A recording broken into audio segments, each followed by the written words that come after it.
জান্নাতুল বাকিতে যাদের কবর।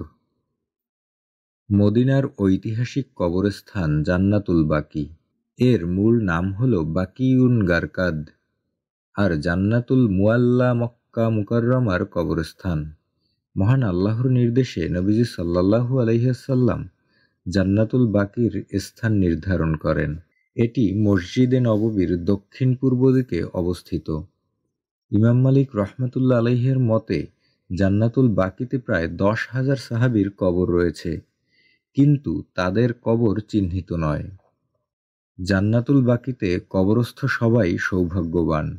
বিশিষ্ট কয়েকজন ব্যক্তি হলেন নবীজি কন্যা হযরত ফাতেমা রাদিয়াল্লাহু তাআলা আনহা, তৃতীয় খলিফা ও রসুলের জামাতা উসমান রাদিয়াল্লাহু তাআলা আনহু, উম্মুল মুমিনিন আয়েশা রাদিয়াল্লাহু তাআলা আনহা, নবীজির চাচা আব্বাস রাদিয়াল্লাহু তাআলা আনহু, নবীজি পুত্র ইব্রাহিম রাদিয়াল্লাহু তাআলা আনহু, নবীজি দৌহিত্র হাসান রাদিয়াল্লাহু তাআলা আনহু, উসমান ইবনে মাজউন রাদিয়াল্লাহু তাআলা আনহু, নবীজি কন্যা রুকাইয়া রাদিয়াল্লাহু তাআলা আনহা, খলিফা আলী রাদিয়াল্লাহু তাআলা আনহু, আব্দুর রহমান ইবনে আউফ রাদিয়াল্লাহু তাআলা আনহু, সাদ ইবনে আবি ওয়াক্কাস রাদিয়াল্লাহু তাআলা আনহু, আব্দুল্লাহ ইবনে মাসউদ রাদিয়াল্লাহু তাআলা আনহু, নবীজির দুধমা হালিমা সাদিয়া রাদিয়াল্লাহু তাআলা আনহু।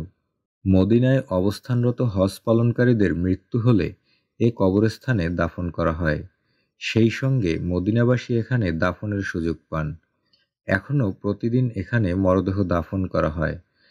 তবে বাকি কবরস্থানের সামনের ভাগে এখন আর নতুন করে কাউকে দাফন করা হয় না, কারণ এই অংশেই রয়েছে সাহাবাদের কবর।